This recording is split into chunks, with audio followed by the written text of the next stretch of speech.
안녕하십니까. 안녕하세요. 예, 오늘 사회를 맡게 된 수학과 교수 김경훈입니다.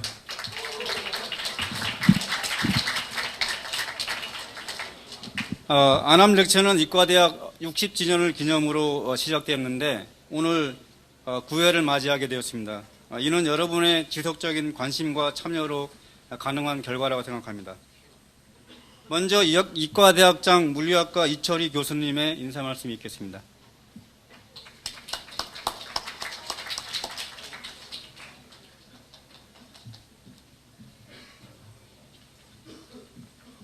네, 안녕하세요. 사로의 이과대학장을 맡은 이철희입니다. 먼저 이렇게 학기 중에 바쁠 텐데 이렇게 많이 와주시는 학생들께 감사드리고, 무엇보다도 오늘 연사이신 우리 수학과 교우이신 우리 이병찬 원장님께 진심으로 감사의 말씀드립니다. 그리고 또 이렇게 수학과 원로 교수님이신 최봉대 교수님께서도 자리를 빛내주셔서 이렇게 감사드리고요.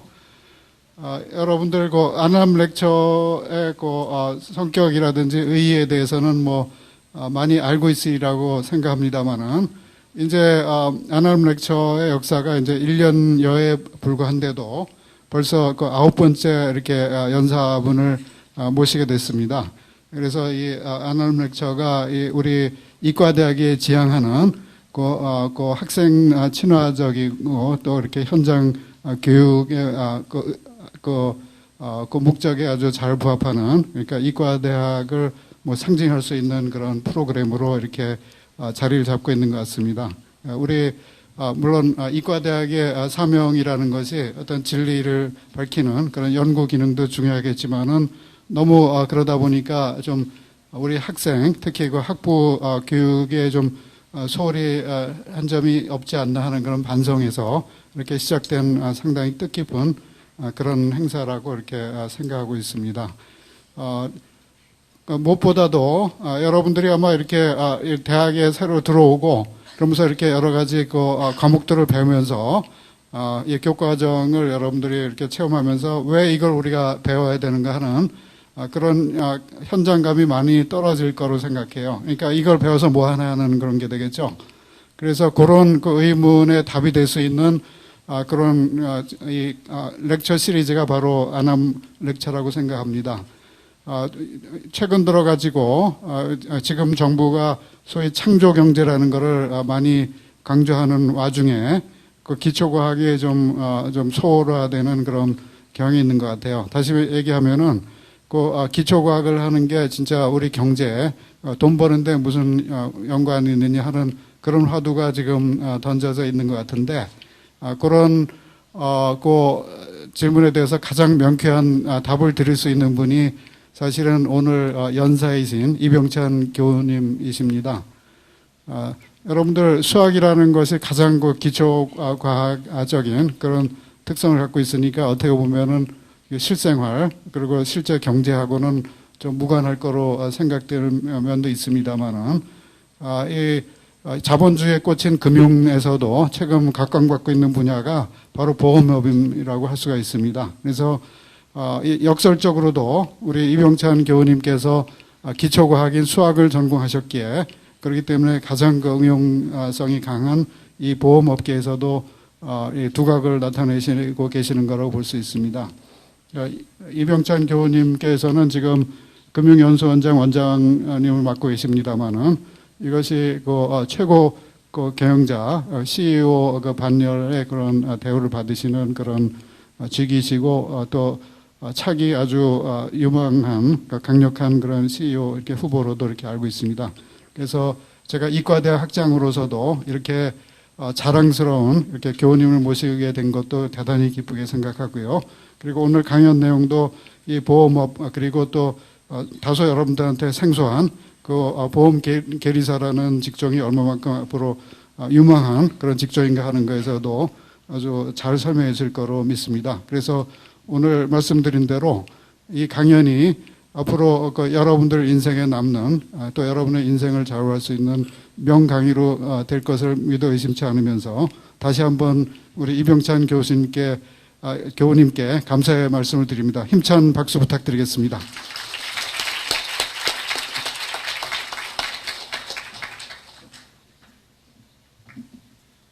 예, 다음으로 오늘 연사이신 수학과 7, 8학번이신 신한생명연수원 이병찬 부사장님을 여러분께 소개해드리겠습니다. 먼저 이병찬 원장님의 양력을 간단히 소개해드리겠습니다. 1982년 고려대학교 이과대학 수학과 졸업, 1985년 고려대 경영대학원 회계과 전공 석사과정 수료, 1981년 삼성생명보험 입사, 2000년 삼성생명보험 마케팅 담당 상무보, 2001년 신한생명보험 상무, 2006년 신한생명보험 부사장, 2004년 신한생명보험 연수원 원장입니다. 이병찬 원장님을 단상으로 모시겠습니다. 환영의 뜨거운 박수 부탁드립니다.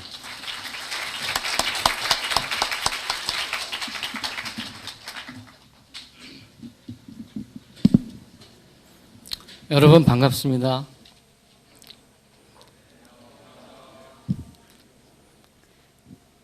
학점도 안 나오는 시간에 이렇게 밤늦게까지 귀찮게 이렇게 학교에서 동원을 하고 그런다, 그런 생각들 갖고 계신 분도 있죠? 저도 마찬가지였을 거예요. 아침부터 오후 내내 또 수학, 지금 아마 교양학부시니까 잘 모르겠는데 수학, 물리학 이런 힘든데 다 끝나고 이제 집에 가야 되는데 또 이렇게 5시부터 강의를 듣게 돼서 힘들다 이렇게 생각하실 수 있겠는데요. 여러분들 이제 인생의 결정적인 순간이 몇 차례 옵니다. 저 같은 경우는 모교 수학을 전공한 것이 가장 큰 인생의 결정적인 순간이었고요. 또 학교를 졸업하고 삼성그룹에 들어가서 삼성생명의 보험 계리 파트에서 근무하면서 인생이 좀 보험 계리사 및 보험 경영 쪽으로 이렇게 됐습니다. 여러분들도 아마 이 강의를 들으시면서 앞으로 몇 년 후에 여러분들의 진로에 어떤 도움이 될 수 있을 거라고 생각을 합니다. 지금 제가 몸담고 있는 신한금융그룹 잠깐 말씀을 드릴게요.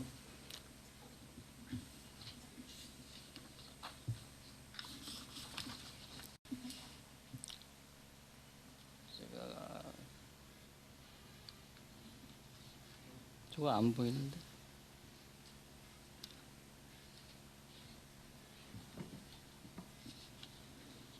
저 까만 거 뭐?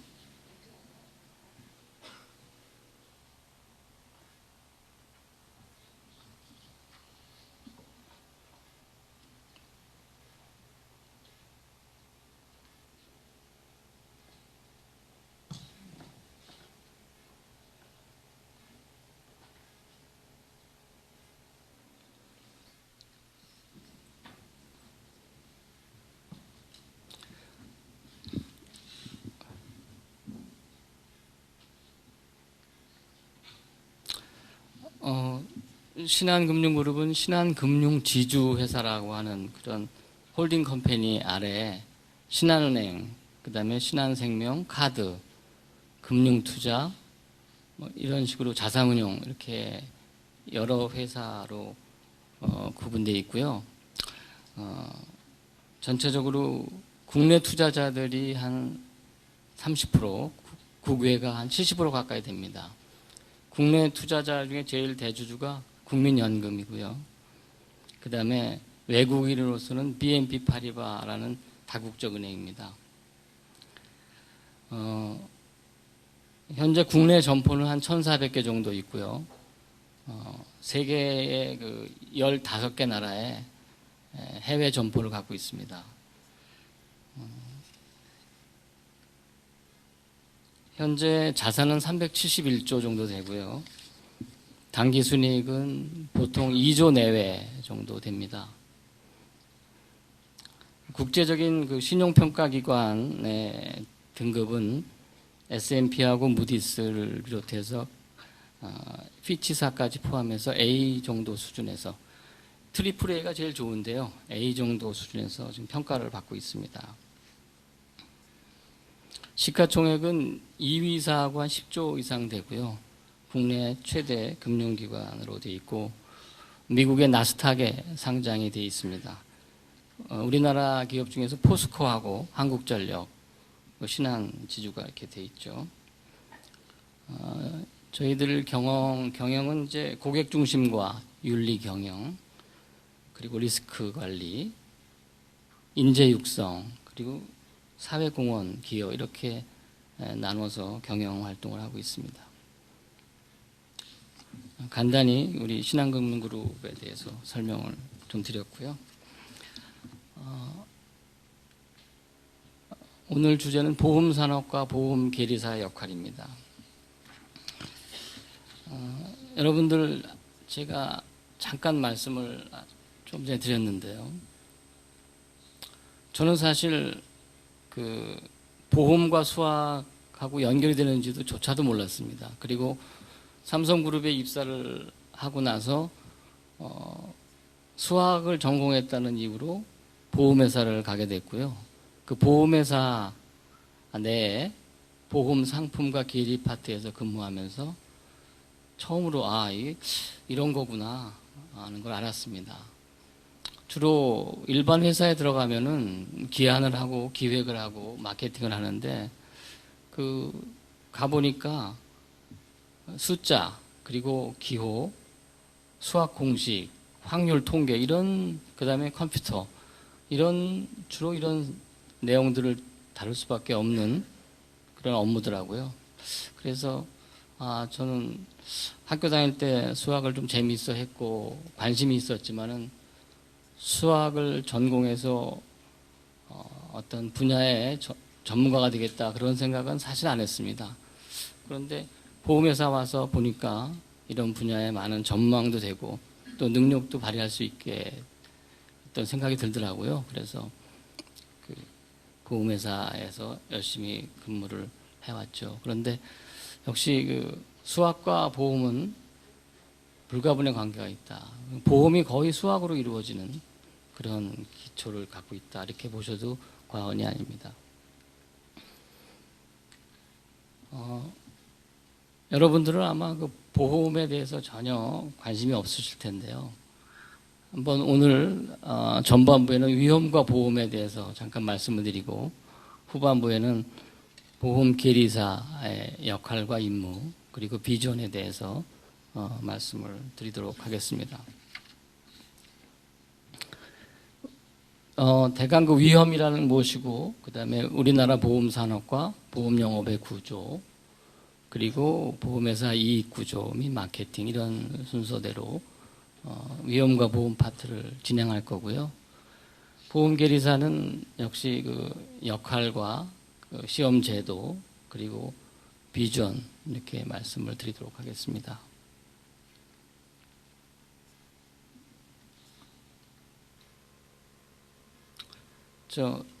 여기 두 번째 줄 학생부터 한번 읽어보시죠. 재수없다 이렇게 걸렸네. 한번 읽어보세요.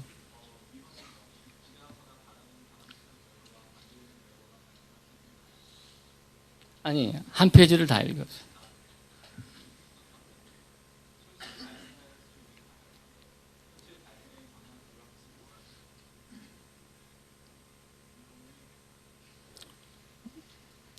위험에 의해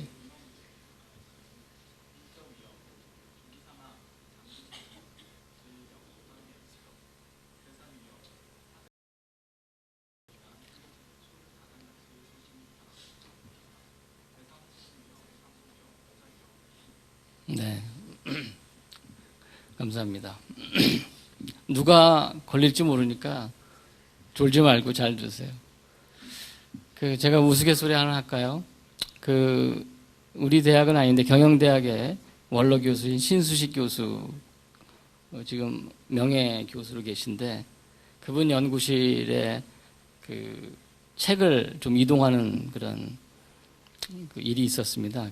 그 연구실을 바꿨죠. 그래서 대학원생들을 중심으로 쭉 이제 모아가지고 책을 옮기도록 지시를 했는데 그 다음날 와보니까 책이 하나도 안 옮겨졌어요. 그래서 왜 그러냐 그랬더니 한자를 하나도 모르기 때문에 일일이 사전을 찾아서 해야 되기 때문에 늦는다 이렇게 하면서 우리나라 교육에 어떤 좀 맹점이 있다 이렇게 말씀을 하신 기억이 납니다. 일반적인 사항이죠. 위험의 예를 몰랐다고 또 너무 쑥스러워하지 마십시오. 위험이 보통 리스크라고 잘 알고 계시죠? 그렇죠? 그런데 좀 다른 그 컨셉이 있어요. 리스크 말고 비슷한 말이 뭐 있죠? 네? danger. 우리나라 말로는 비슷합니다. 리스크하고 비슷한, 뭐요? 여학생들이 영어 잘하는데 여학생 중에서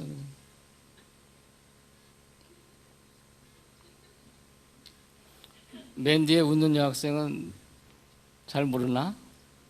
리스크 비슷한 말이 PERIL이라고 있죠? 페릴. 그렇죠? 그거는 손실을 발생케 하는 원인인 우연한 사고를 얘기하는 거고요. 또 하나 있습니다. HAZARD. 그죠? 해저드. 이것은 손실 발생의 가능성 조건을 내포하는 구체적인 상태를 말합니다. 좀 다르죠, 리스크하고. 그 위험에 의해서는 사실은 그 환경적, 그리고 물리적, 자연적, 사회적, 그리고 경제적인 그런 예가 많습니다. 여기서 사실은 최근에 이슈되는 것이 저렇게 빨간 글씨인 장기 생존입니다. 우리나라가 고령화 사회로 접어들면서 생존의 의미가 과거에는 생존은 위험이 아니었어요. 근데 위험으로 바뀌었습니다. 그렇죠? 지금은 제일 큰 위험이 생존이에요. 부모님 장수하는데 효자 없다 이런 말 있죠. 그 다음에 여사원 한번 시킬까요? 그 뒷줄에 앉은 여사원 한번 읽어보실래요?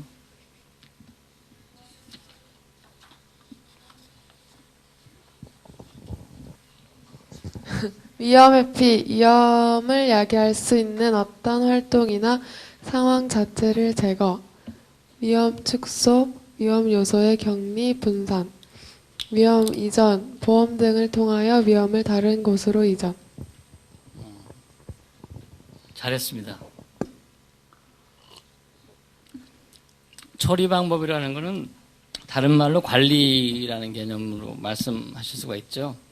그러니까 계획, 조직, 통계, 통제 이런 세 가지 접근으로 우리가 관리라는 것을 정의할 수 있는데요. 즉 재반 활동에 미치는 위험의 악영향을 최소의 비용으로 보호하는 것 이런 것이 위험 처리 방법입니다. 관리죠. 위험 축소는 손실 발생률을 감소시키고 또 손실 규모를 감소시키는 그런 개념으로 보시면 되고요. 격리 분산 이런 거 있죠. 달걀을 여러 군데 담아라 뭐 이런 얘기 있지 않습니까? 증권 투자에 집중시키지 않고 분산 유도하라는 그런 뜻이라고 보시면 되고요. 위험 이전에 이제 보험이라는 말이 나옵니다. 그 사전에 대비하는 유비무환의 정신의 어떤 금융 시스템, 제도적인 장치 이런 것을 보험이라고 하는데요. 보험 대표적인 위험 이전이라고 할 수 있습니다.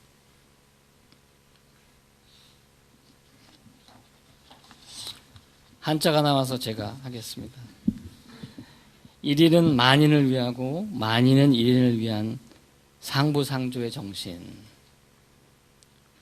그러니까 상호호의 정신이죠. 여러분들 그 밑에 보면 대수의 법칙, 확률의 원리, 수지상 등의 법칙 이런 컨셉이 있습니다. 보험은요. 여러분들 펀드나 은행 예금하고 좀 다르죠.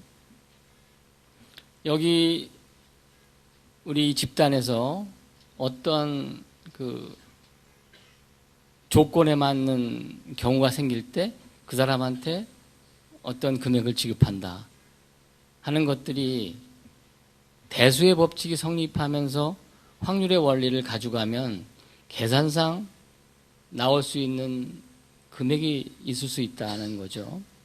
그래서 이 보험이란 정신이 상호 호의 정신이다. 그리고 수학의 원리를 가미시켰다. 이렇게 보시면 됩니다. 그리고 또 보험은 사회보장적 성격이 굉장히 강하다고 볼 수 있는데요. 기업이니까 또 이익이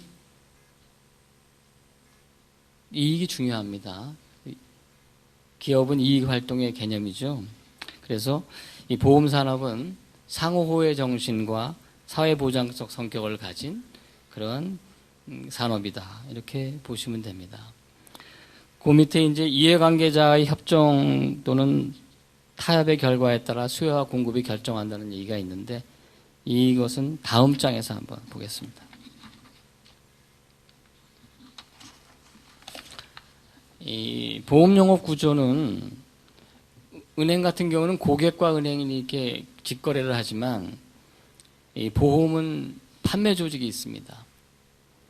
회사, 그리고 이게 회사죠. 그 다음에 설계사, 그리고 계약자, 이런 3자의 균형된 그러한 분배와 합리적 이해 조정이 필요한 산업이에요. 자, 자격으로 한번 볼까요? 회사는 사회적 책임을 가져야 되고요. 또 판매 조직, 마케팅을 하는 대리점 조직 같은 경우는 개인 사업자의 자격을 갖고 있습니다. 그리고 계약자는 구매자죠. 보험을 사는 겁니다. 목적으로 보면 회사는 이익을 추구하겠죠. 당연히 신한금융그룹도 이익을 추구합니다. 또 설계사는 다른 목적이 없습니다. 소득을 위해서 일하는 사람들이죠. 대리점, 소득을 위해서 일합니다. 그리고 계약자는 위험 보장과 수익률을 삽니다. 내가 어떠한 위험 보장을 받아야 되겠다. 또는 어느 정도의 수익성 있는 상품을 사서 재테크를 하겠다 하는 그런 목적을 갖고 있다. 회사는 위험 인수를 합니다. 리스크 테이킹 역할이죠. 설계사는 보장 설계와 재무 설계, 또 고객의 니드에 충족하기 위한 활동을 합니다. 계약자는 자기가 보험 가입을 함으로써 1인은 만인을, 만인은 1인을 위한 상호 호혜의 역할을 하게 됩니다. 여러분들에게 가만히 보시면 회사는 이익을, 판매 조직은 소득을, 고객은 위험 보장과 수익성을 다 추구하는 가치가 틀려요. 가치가 틀리니까 기본적으로 합의 조정이 필요하겠죠. 합의 조정이 필요합니다.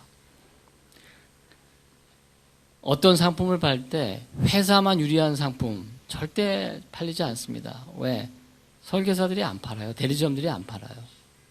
소득이 돼야 되니까. 또 고객만 유리한 상품 절대 안 팔립니다. 수익률만 좋고 보장만 높다고 해서 절대 안 팔리죠. 회사가 이익이 남지 않으면 안 팝니다. 그래서 회사, 고객, 설계사의 하나의 유리한 상품은 절대 판매가 되지 않는다. 그래서 이 3자의 균형된 분배, 이해, 합리적인 조정 이런 것이 필요하다. 그런 것을 관리, 통제, 규제, 보호하는 것이 정부 당국이다. 회사는 어떻게 할까요? 회사는 규제하겠죠, 정부에서. 대리점 조직은 어떻게 합니까? 통제, 관리합니다. 고객은 어떻게 할까요? 보호하죠. 이런 전략을 갖고 있는 금융기관의 어떤 정부 당국의 이해조정 기능이다. 이렇게 보시면 됩니다. 여러분들 보험 가입하신 분, 어머니, 아버지가 자기를 위해서 또는 우리 가족을 위해서 보험 가입하신 분이 이렇게 없다는 것은 우리나라 세대 가입률이 90%가 넘는데 우리 젊은이들한테는 아직 이게 저변 확대가 안 돼 있다는 뜻이죠.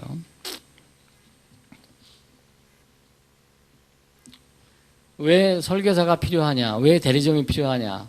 여러분들 보셨죠? 거의 보험 가입하신 분이 없어요. 스스로. 그렇기 때문에 판매 조직이 필요한 겁니다. 내가 스스로 자발적으로 보험에 가입하는 경우가 없기 때문이죠. 그 뒤에 남학생 그거 한번 읽어보실래요?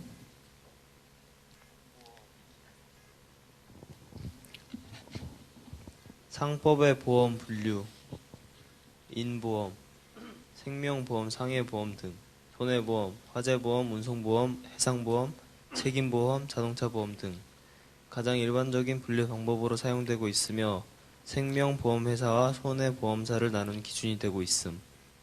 보험의 목적에 따른 분류, 인보험, 사람에 대하여 발생하는 사고에 대한 보험, 보험, 물건 기타의 재산에 대하여 발생하는 사고에 대한 보험. 물보험이죠. 네. 지금 학생이 읽은 그대로입니다. 상법상의 분류, 그리고 목적에 따른 분류가 명백하죠. 생명보험은 사람, 손해보험은 물건입니다.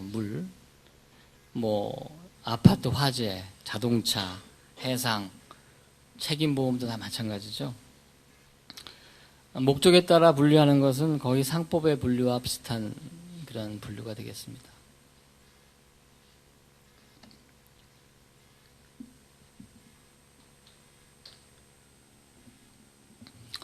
이 상법의 분류에 따라서 조금 더 세분화하면 생명보험하고 손해보험으로 분류가 됩니다. 생명보험은 사망상해 질병에 관한 보장이고요. 손해보험은 재산상의 손해에 대한 보상인데 중요한 것은 이 빨간 글씨입니다. 생명보험은 내가 얼마를 사겠다 하면 보험료가 고정이 되는 거죠. 1억짜리를 사겠다, 5천만 원짜리를 사겠다 하면 그거에 합당한 보장에 합당한 보험료가 책정이 됩니다. 정액 보상인데 그 사람이 재산이 많고는 적건 관계없는 거죠. 그렇죠? 손해보험은 그렇지가 않아요. 평가를 해서 손해본 금액만큼을 보상해 주는 겁니다. 경제적 이득은 없는 거예요. 그렇죠? 경제적인 가치를 보존해 주지만 그러나 손해를 본 사람한테 이득을 주지 않는다. 그런 개념으로 보시면 됩니다. 그렇죠? 재산보험이라는 얘기가 나옵니다. 그죠? 재산보험. 여러분들 교집합 잘 아시죠? 교집합. 중복되는 분야입니다. 그러니까 손해보험과 인보험의 중복되는 분야. 그것은 재산보험입니다. 주로 상해보험. 그러니까 상해도 여러 가지 형태의 상해를 입을 수가 있죠. 또 질병, 다양한 질병이 있습니다. 정액이면서 실손보상의 기능이 있는 그러한 보험이다. 그래서 재산보험, 간병보험 이런 것들입니다. 그래서 이 재산보험은 생명보험과 손해보험이 같이 팔아요. 같이 팝니다.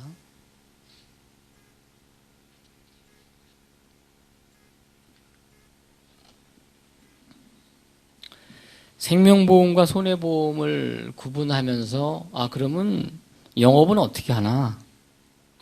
이런 생각이 들죠. 보험료에 대한 구성에 대해서 옆에 여학생 한번 읽어볼래요?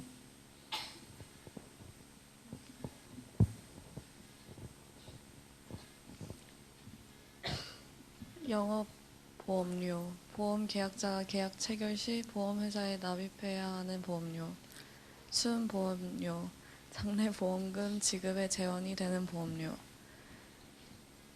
위험보험료, 사망보험금, 장애급여금, 입원급여금 등 보험급 지급 재원이 되는 보험료, 저축보험료, 생존보험금, 만기보험금 등의 지급 재원이 되는 보험료.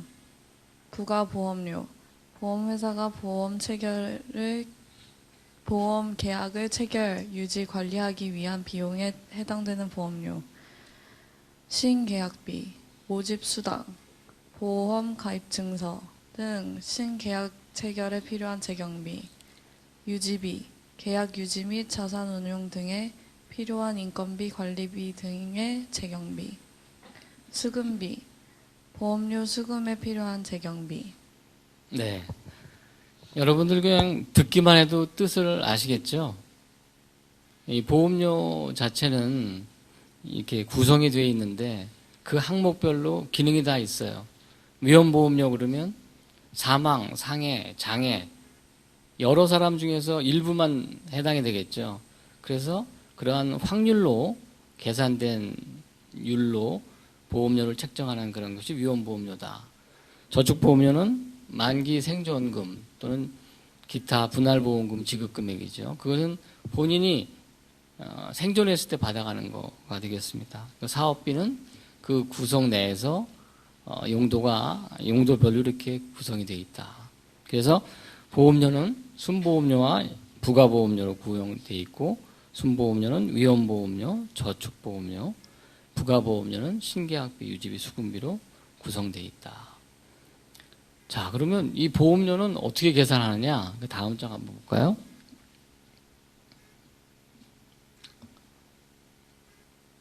그 옆에 학생 한번 읽어볼까요?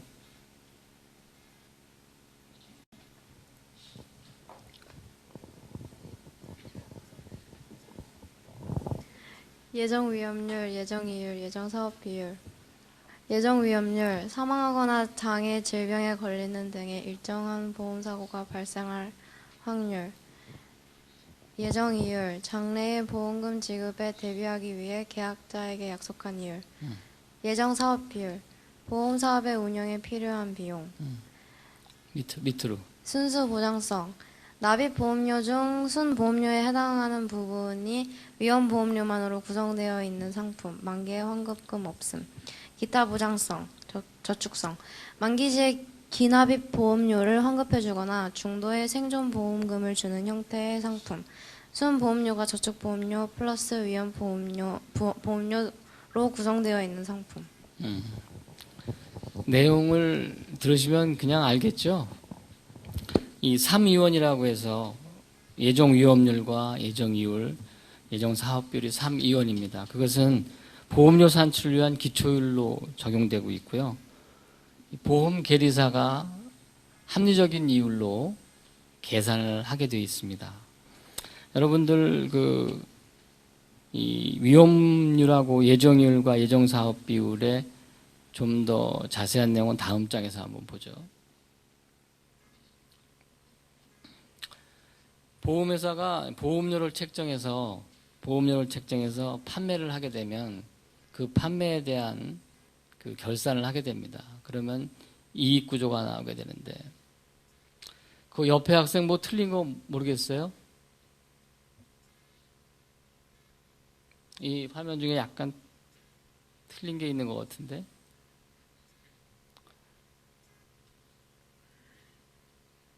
한자는 모르겠고 영어 마진이 저게 맞나? 이자가 없는 거 아니에요? 그렇죠? 오타가 났습니다. 세이프티 마진, 프로핏 마진인데 보험회사 이익은 안전할증의 이익과 경영이익 이렇게 두 개로 나눠집니다. 안전할증은 여러분들 한번 예를 들어볼까요? 예정위험률은 어떻게 해요? 만들죠 우리가. 우리나라 국민생명표를 만듭니다. 우리나라 경험생명표를 만들어요. 만들어서 10만 명의 보통 여러분들 35세에 10만 명이면 얼마 죽을 것 같아요? 우리 젊은이들이 10만 명 중에 1년에 몇 명 죽을까요? 현재 국민생명표 통계는 한 330명 정도 이렇게 됩니다. 1년에. 그러면 그걸로 보험료를 받았는데 200명뿐이 안 죽었어요. 그러면 위험률을 높게 책정했죠. 그러면 여기 4차란 위험률이라는 표시가 되어 있는데 위험률이 떨어지면 보험료가 떨어지게 되어 있죠. 근데 보험료를 높게 받고 사고가 적게 나면 이익이 생기죠. 그렇죠? 그게 세이프티 마진이다. 원래부터 마진이 있다. 이렇게 보시면 되는 거죠. 그러니까 예정 위험률이나 예정 사업 비율은 기본적으로 당초부터 가정과 실제의 차이가 생긴다. 판매할 때하고 실제하고 가정과 실제의 차이가 생기는데 그러한 생기는 이익을 세이프티 마진이라고 한다. 안전할증에 의한 거죠. 이거는 고객한테 돌려줘야 되겠죠. 그렇죠? 배당 제도를 통해서 돌려줘야 한다. 옆에 이제 프로핏 마진이라는 게 있는데 그거는 순수한 경영 능력이에요. 우리나라 보험회사 중에 능력 있는 회사는 살아남고 더 많은 이익을 내지만 그렇지 않은 회사들은 파산하고 적자다. 그러니까 프로핏 마진의 기본적인 것은 경쟁력과 차별화다. 이렇게 보시면 돼요. 우측에 보면 2차라는 말이 나오는데 여러분들 그 옆에 학생, 여학생 옆에 학생 거기 이율을 높이면 보험료가 어떻게 되나요? 상식적으로 우리가 고객한테 이율을 높여주겠다고 약속을 하면 보험료는 많이 받을까요? 적게 받을까요?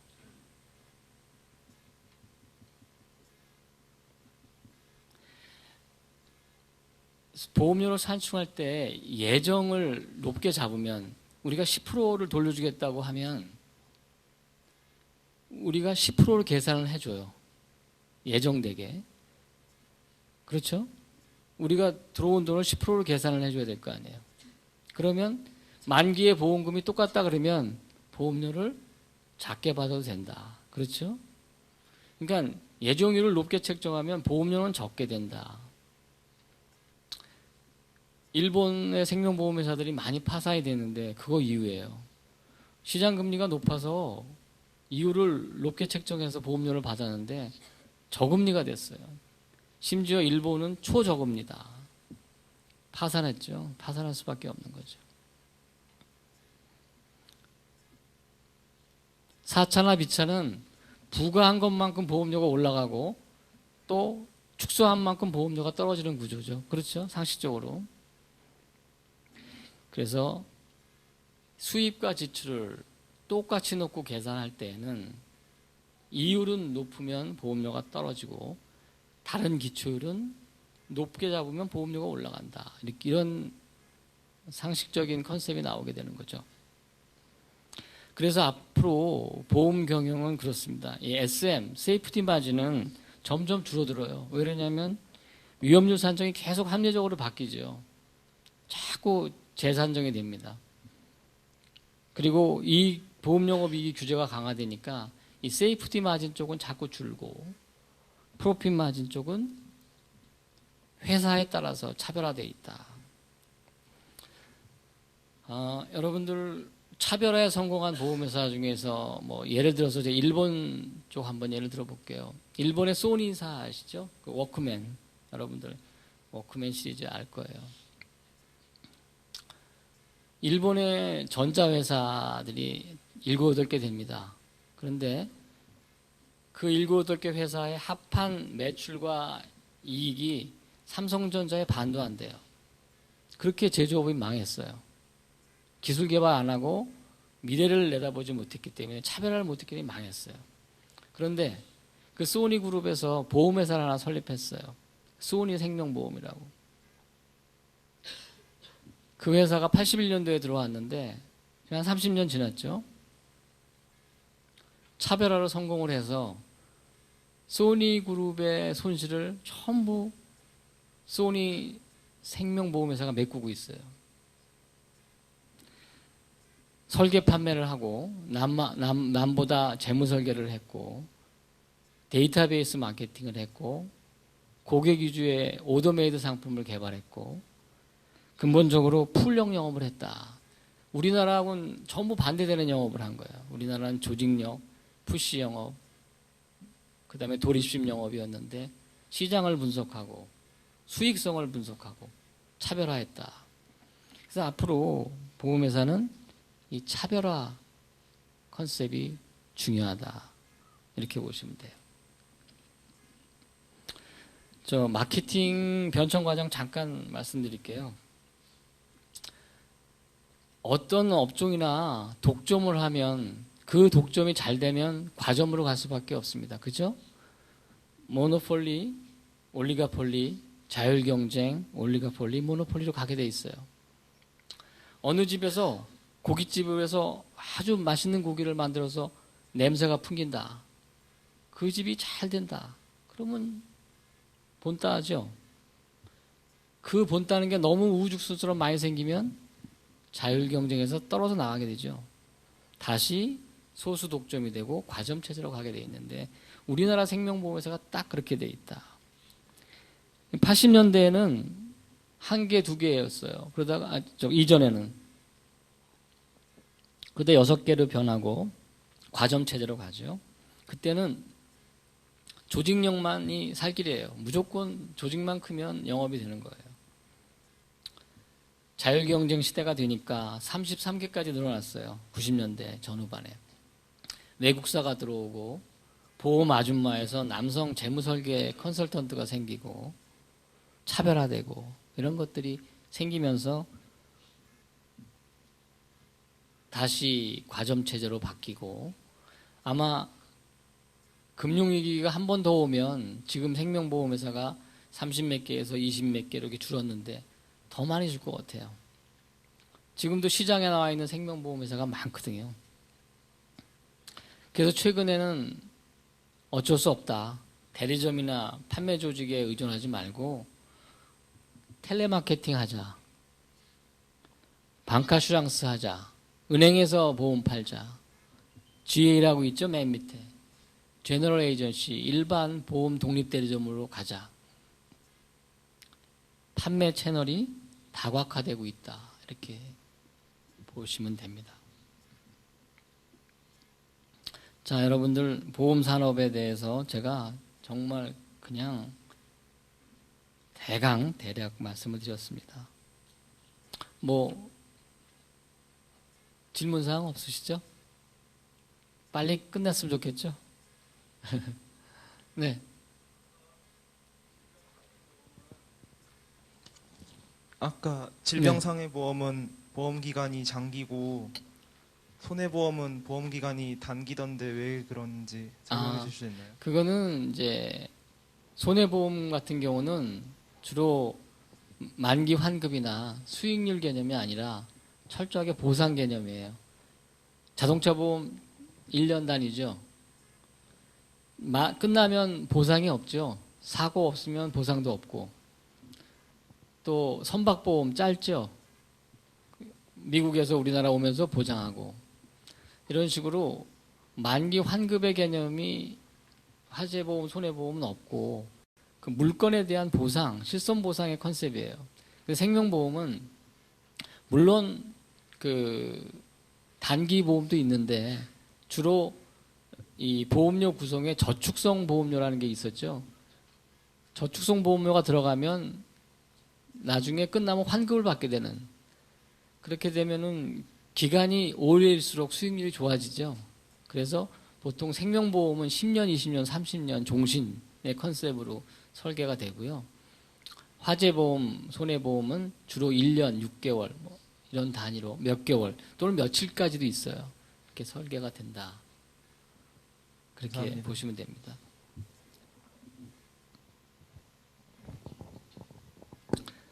여러분들 보험 계리사 들어보셨어요?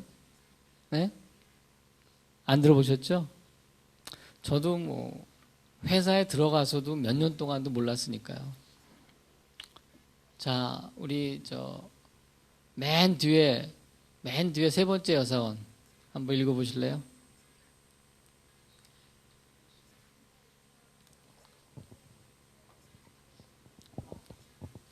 교육과정 체제, 마케팅, 조직력, 잠깐. 여기. 보험 계리사는 보험 산업의 핵심 브레인, 수학, 통계 및 재무 등의 전문 지식을 활용하여 불확실성하의 의사결정, 위험 감리를 수행하는 재무적 영향을 측정, 평가, 예측, 자문 및 확인하는 자로 보험회사의 가치평가, 손익관리, 상품 개발 및 마케팅 전략, 책임준비금 평가, 리스크 관리 등 업무를 수행하는 전문가 또는 전문 경영인. 계리사는 위험에 대한 재무적 결과를 분석하는 경영 전문가. 계리사는 재무통계 이론을 이용하여 실제 경영 문제를 해결. 잘 읽었습니다. 자세한 얘기는 그 뒷페이지에서 할게요. 여러분들 계리사는요, 조금 전에 보험료 산출 기초율 관리를 제가 한다고 말씀드렸는데, 그 위험의 평가, 상품 설계, 가격 정책 이런 것들은 보험료를 설계할 때 합니다. 그죠? 기초율을 가지고 보험료를 만들고, 그러니까 위험의 평가는 기초율 산정이에요. 거기에 대해 상품 개발을 하고, 가격, 프라이싱을 책정한다. 어떻게 가격을 책정하냐가 굉장히 중요한 거죠. 그 가격을 책정된 내용 가지고 판매 조직에서 판 후에 결산이 되면 준비금이 생기는데, 그런 준비금이 고객한테 대한 부채예요.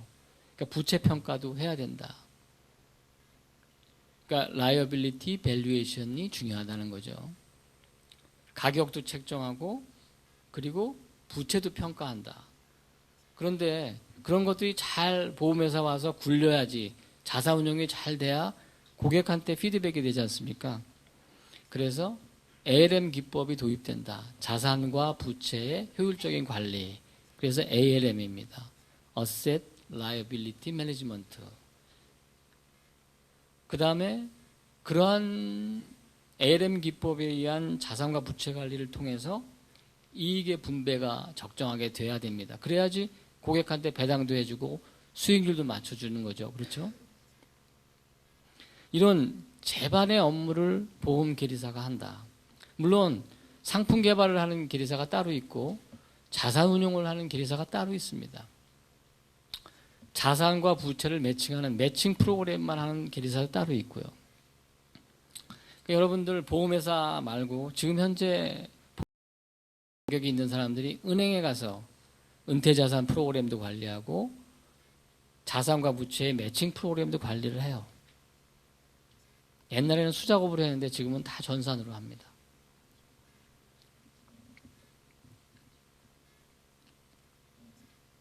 다음 페이지 볼까요? 우리나라 계리사는 한 1,500명 정도 되는데, 이 정회원은 자격을 다 갖춘 사람이고요.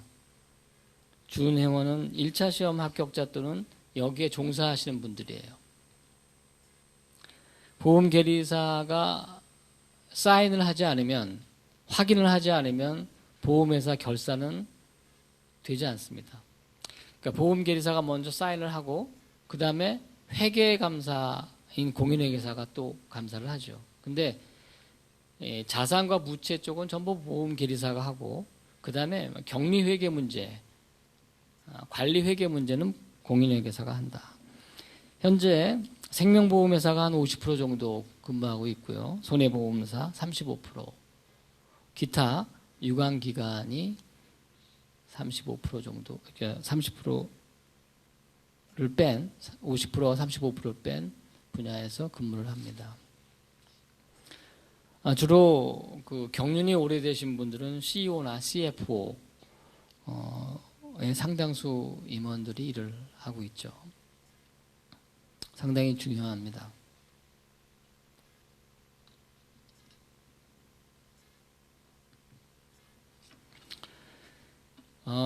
보험계리사회는 저희 63년도에 설립이 됐고요. 하는 일은 교육과 학술, 제도 개선, 회원관리, 국제협력, 재무계리 실무, IFRS라고 해서 국제회계 기준입니다. 여러분들 인터내셔널 파이낸셜 리포팅 스탠다드, 그래서 국제회계 기준도 우리 계리사협회에서 하고요. 퇴직연금, 리스크 관리, CFP라고 여러분 아시죠? CFP, 금융 자격증입니다. 금융 자격증. 아마 우리 신입 학생들 이런 자격증 많이 공부할 텐데요. 이런 금융 재무 자격증 관리나 일반 손해 계리법인의 활성화 이런 부분에 대해서 조직화되어 있다. 현재 보험계리사 명칭을 공인계리사 쪽으로 법 개정이 추진되고 있는데요. 사실은 좀 쉽지 않다 이렇게 보시면 됩니다.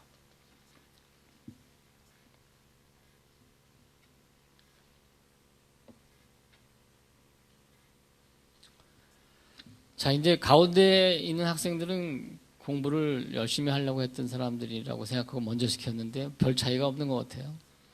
자, 우리 두 번째 여사원 첫 줄, 두 번째 줄 한번 읽어볼까요? 미국에서 올해 최고의 직업으로 수학자가 뽑혔다. 통계 등의 자료를 수학적으로 분석할 수 있는 능력이 각 산업에서 중요시되고 있기 때문이다. 미국 취업 정보 기관인 커리어 캐스트컴에 따르면 2014년은 수학자는 정신대학 교수, 통계학자, 보험 계리사 등을 제치고 올해 최고의 직업에 선정됐다. 네. 그 미국의 취업 정보 기관 중에 가장 유명한 데죠. 커리어 캐스트컴이라고요. 여기서 계속 매년 발표를 합니다. 근데 작년에는 보험 계리사가 1등 직업이었어요. 여기서의 기준은 연봉입니다. 이 미국의 보험회사가 2,000개 됩니다. 우리나라는 한 4, 50개뿐이 안 되는데요. 그 2,000개 보험회사 중에서 CEO가 60% 이상이 보험 계리사예요. 그러니까 연봉이 당연히 높을 수밖에 없죠. 그래서 올해는 좀 그 책정 기준을 좀 바꿨어요. 평균을 내고 그랬고 2014년도에는 수학자입니다. 그런데 보험 계리사도 포함이 돼요. 또 대학 교수도 여기 포함이 됩니다. 수학을 전공한. 물론 연봉 기준입니다. 여기서 보면은 통계학자, 보험 계리사가 다 상위권에 있어요. 실질적으로 제가 미국에 몇 번 이런 내용을 조사하러 갔었는데요.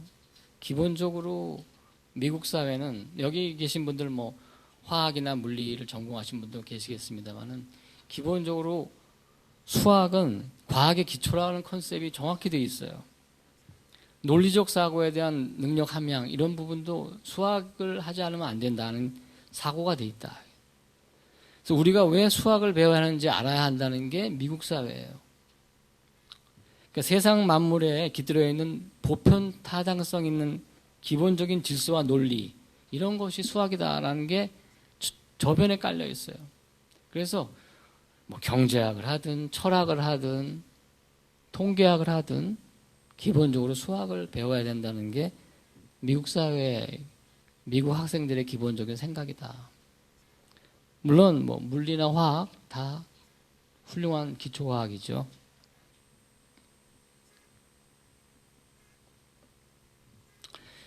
(2013년부터) 새롭게 시험 제도가 바뀌었어요. 1차 시험은 자격시험이에요. 선택형입니다. 60점을 넘어야 돼요. 그리고 과락이 없어야 됩니다. 40점은 넘어야 되고 평균 60점. 여기서 보면 경제원론도 있고 회계원리도 있고 그렇죠. 그래서 여러분들 보험에 관심 있고 계리사에 관심 있는 분들은 지금 1학년부터 수학 또는 물리학 전공하시면서 가끔 다른 단과대학에 이런 걸 좀 배울 필요가 있어요. 저는 수학만 전공해서 회사에 들어가서 잘 몰랐어요. 경제학과 회계학이 기본인데 이 시험에 어떻게 합니까? 그래서 제가 우리 모교 경영대학원을 밤에 다녔어요. 석사과정을 3년 다녔는데 그때 많은 걸 배웠죠. 아, 다른 분야. 근데 수학 전공하고 나서는 쉬워요. 전부 수학으로 연결이 되니까. 물론 물리학도 마찬가지입니다. 화학은 조금 다른 개념이지만 2차 시험은 논술형입니다. 1차 시험 자격 시험이고 2차는 과목별 점수 위주제예요. 그래서 60점 이상을 매 과목을 넘기면 다 자격이 나옵니다. 그러면 3차 시험도 있어요. 3차 시험은 실무 수습인데 레포팅을 해야 되고 평가를 받아서 그 점수가 합격이 돼야 비록 1차, 2차, 3차가 다 끝납니다. 여러분들 저는 뭐 학교 생활할 때 시험을 보지 않고 직장 생활할 때 시험을 봐서 굉장히 고생 많았어요. 밤에 또 야간에. 그리고 또 삼성그룹은 여러분 잘 아시죠? 다 가기 싫어합니다. 다 가기 싫어해요. 돈을 얼마나 잘 주는지 모르지만 너무 힘들다. 밤새 일하고 뭐. 우리 아이가 많이 커서 여러분들보다 많이 커서 이제는 삼성전자에 다니는데 걔는 얼굴을 볼 수가 없어요. 걔 얼굴을 보려면 회사로 찾아가든가 집에 가서 하룻밤 자면 그리고 우리 집에 아주 가물의 콩다시 옵니다. 그러면 뭐 이렇게 배낭을 메고 와요. 그 뭐냐 그랬더니 그 안에 그 노트북이 들었답니다. 오면 밥 먹다가도 일하고 자다가도 일어나고 자다가도 불려가고 그래요. 그러면서 공부를 하기가 어려워요. 여러분들 학생 때 1, 2, 3, 4학년 다니면 충분히 여러분들은 20대 때 좋은 대학에 다니면 성공한 사람이라고 그러는데 머리 좋고 건강할 때 학교 생활 시간 많을 때 이런 거 하나 따두시면 보험에 관심 있는 분들만 따시면 좋죠. 작년 통계로 보면 1차 시험은 한 40%, 2차 시험은 한 15% 붙었어요. 여자가 많습니다. 저희 할 때는 몇백 명 시험 보면 두세 명 붙었어요. 그리고 여사원들은 거의 없었어요. 여학생들은. 지금은 여학생이 반이다.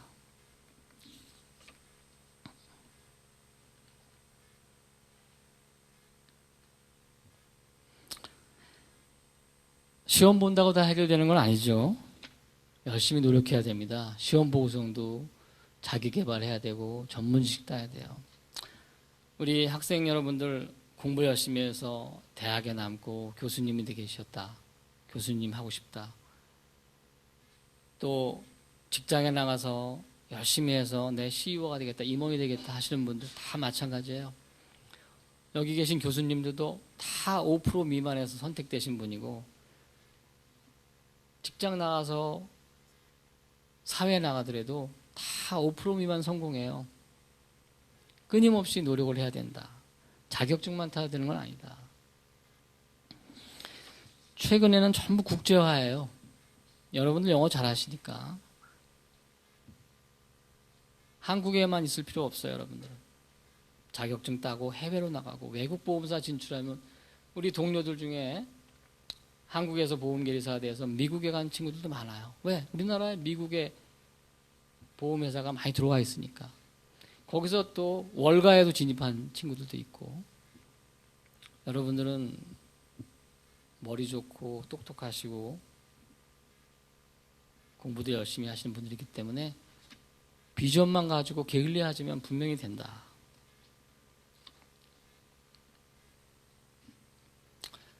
그 공부만 잘해서 또 자격증만 해서 소용없어요. 남들한테 잘 알려야 됩니다. 프레젠테이션도. 여러분들 공부 잘하는 사람들이 또 기업에 들어오면 꼭 면접에 떨어져요. 저 안타까운 거 많아요. 우리 고려대학교 출신들도 많이 우리 그룹에 들어옵니다. 면접을 수없이 많이 보는데 A 학점에 뭐 공부 잘하고 똑똑하고 말 잘하고 영어 잘하고 사회성이 없어요. 프레젠테이션 능력이 없어요. 우리 그룹에 들어오려면 집단으로 하루 이틀 동안 가서 자유토론하고 그렇습니다. 프레젠테이션하고 과제를 주고 어나운스먼트 잘해야 되고 프레젠테이션 잘해야 돼요. 그러려면 노력해야 돼요. 내가 자격증만 갖고 있다고 설명되는 게 아닙니다. 썸머리를 잘할 수 있어야 되고 핵심을 잘 파악할 수 있어야 된다.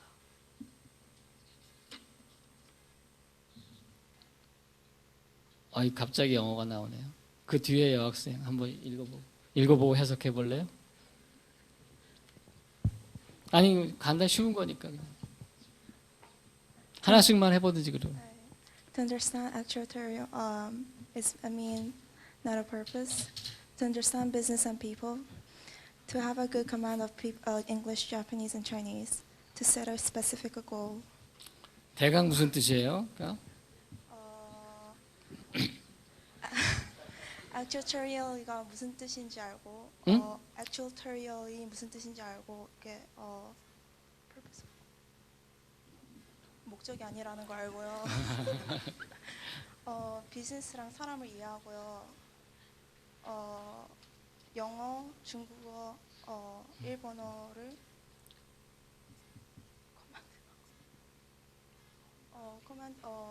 코멘트 할 줄 알고 그리고 고리 있어야 된다고. 잘했어요. 옆에 남학생 웃지 말아요. 바로 뒤에 또 영어가 나오니까. 여기서 means는 수단이죠. 수단. 그러니까 actuarial science는 수단이라고 이해하는데 수단은 목적이 아니죠. 그죠? 사람과 사업에 대한 이해. 그죠? 그리고 커맨드가 이제 구사 능력이죠. 구사. 뭐 언어를 구사하다 그런 뜻이죠. good command죠. 국제화할 수 있고 그리고 자기 나름대로 어떤 고를 주장한다는 게 액추얼의 어떤 비전이다 이렇게 보시면 됩니다. 여러분들 제가 팁 하나 마지막인데 팁 하나 드릴게요. 여러분들 이제 1학년이지만 제가 한 4학년 강의 좀 하면 이런 거 아주 이거 갖고 1시간을 제가 열변을 토합니다. 여러분들 사회에 나가시면 그 펀드 가입해서 뭐 반토막 나지 마시고 또 예금 들어가지고 이자 없는 거 그냥 원금만 보지 마시고 주식 투자해서 또 날리지 마시고 보험을 드세요. 보장자산과 연금자산을 드는데 보장자산은 사망보험금 여러분들 젊기 때문에 얼마 안 됩니다. 1억 또 특약을 붙이면 2, 3억까지 보장받을 수가 있어요. 가족과 자기 자신을 위해서 사망상해 2, 3만 원이면 충분합니다. 1억 보장. 그 다음에 의료실손 나왔죠. 어머니 아버지한테 지금이라도 가서 여러분들 의료실손 보험 하나씩 들어달라 그러세요. 10,000원뿐이 안 해요. 한 달에. 그러면 여러분들이 어느 병원을 가서든지 여러분들의 의료보험료를 내는 거에 90%를 보상해줘요. 보험회사에서. 그러니까 여러분들 지금 돈 못 벌잖아요. 의료실손보험은 좀 들어달라고 어머니 아버지한테 꼭 얘기하세요.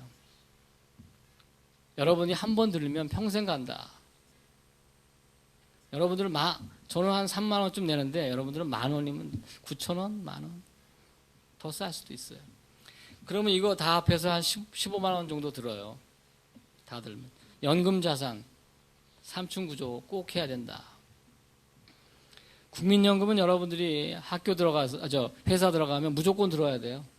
종업원 50%, 사주 50%.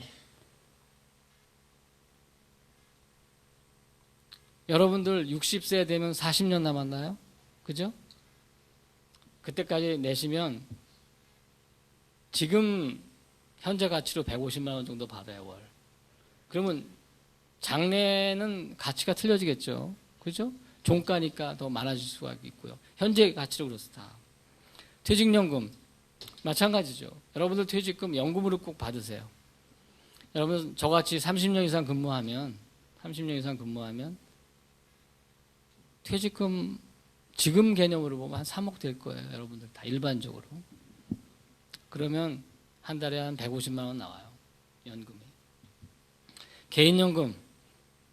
여러분들 한 달에 35만 원씩 개인연금을 따로 드세요. 그러면 한 30년 불입하면 그것도 여러분들 한 150만 원쯤 나온다.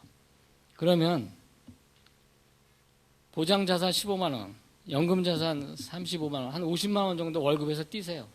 여러분들 대기업 들어가시면 제가 다니는 삼성그룹이나 신한그룹은 좀 급여가 높아요.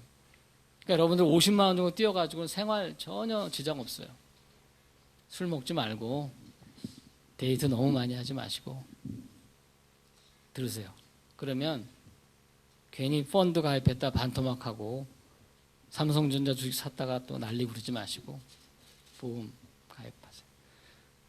여러분의 힘으로는 저렇게 하는데 지금 당장은 어머니 아버지한테 의료실손보험은 꼭 들어달라 이렇게 얘기하세요. 진짜입니다. 근데 대학원 어디 모 대학 대학원에 한번 갔었는데 제가 요 한 페이지 가지고 1시간 이상을 뭐 질문도 많고 뭐. 여러분들 마치겠습니다. 옆에 남학생 하나씩 읽어보세요. 하나씩 읽고 하나씩 해석해 주세요. 자, 그 옆에 조는 학생은 두 번째. 자, 한 줄씩 읽고 해석해 보세요. There's work and there your life is work. Life is work. 아이 발음이 다시 한번.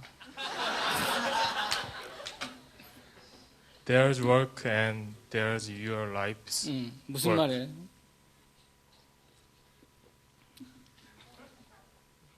일이 있고 당신의 인생에 일이 있다. 그 동의하십니까?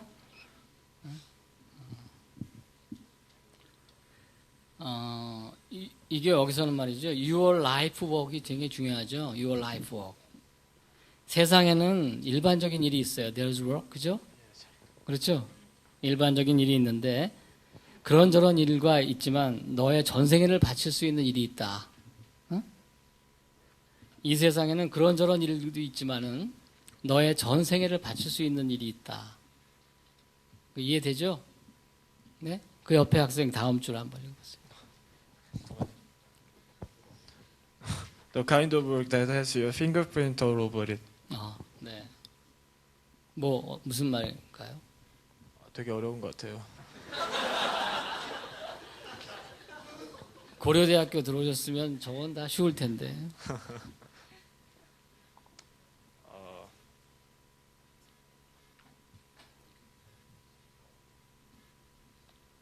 제 지문이 있는 일 종류라고 하네요. 그 위에 얘기하는 당신이 전생애를 바칠 수 있는 일, 그죠? 그것은 당신의 손때가 여기저기 묻어 있는 그런 종류의 일이다. 그렇죠? 핑거 프린츠가 이게 뭐 묻어 있는 뭐 흔적 그런 거지 않습니까? 옆에 학생 준비하는데 옆에 학생 읽고 그 다음 그 위로 올라가죠. The kind of work that you never compromise on. 네가 협상할 수 없는 종류의 일.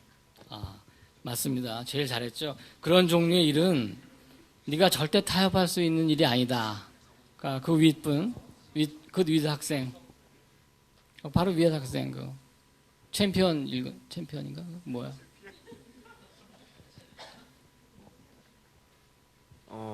That you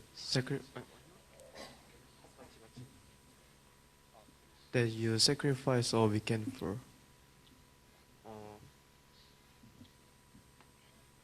주말을 희생할 수 있냐? 네, 주말에도 기꺼이 헌신을 합니다. 그죠? 그런 종류 생애에 바칠 수 있는 일은 여러분이 손때가 묻고 있고 주말에도 헌신적으로 일을 할 수 있다는 거죠. 그 뒤에 분 그다음에 읽어보세요. You can do that kind of work at Apple. 너는 애플에서 그런 종류의 일을 할 수 있다. 네, 여학생, 그 배여학생.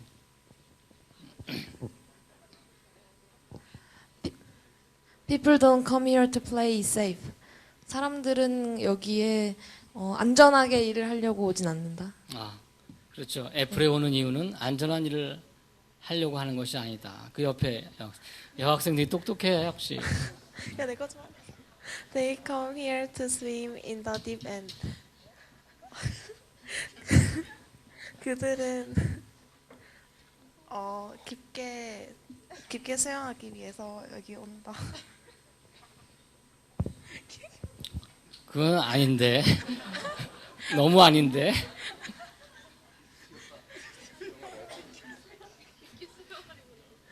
In the deep 깊게 수영해요? 그들은 깊은 바다에서 그죠? 헤엄을 치기 위해서 여기에 와 있습니다. 그죠? 그 다음 그 옆에 여학생. They want their work to add up to something. 근데 잘 모르겠어요. 그 남자 학생. 이제 마지막 페이지야, 마지막 페이지. Something big, something that couldn't happen. 아니 그 위에 거 잘 모르겠다 그랬잖아.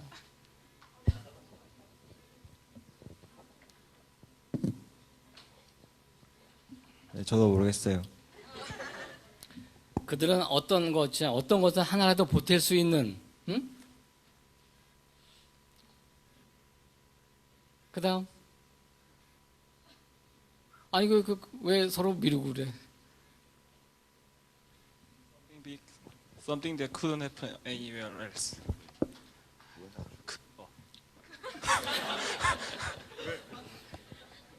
그리고 어디에도 일어나지 않는 거.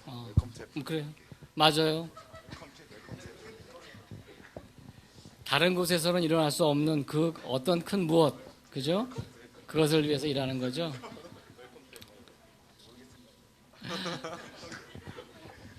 여러분들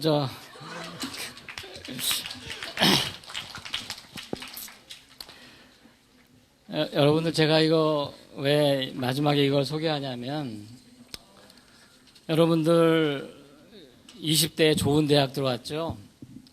30대에 가면 좋은 직장, 좋은 직업을 가져야 돼요. 그죠? 여러분들 성공이 아니라고요, 이게. 고려대학교 들어온 곳이 성공이 아니다. 이제 시작이다. 그러니까 어디 가나 굉장히 어렵다. 네? 고려대학교 들어왔다고 이제 다 끝났다. 내가 어디 들어가서 다 끝났다. 시험을 합격해서 다 끝났다가 아니다. 열심히 노력하고 자기가 주어진 환경에서 한 분야에서 전문가가 되기 위해선 그런 노력을 해야 된다는 그런 메시지를 전달하기 위해서 여러분들한테 이렇게 읽혔습니다. 자, 감사합니다.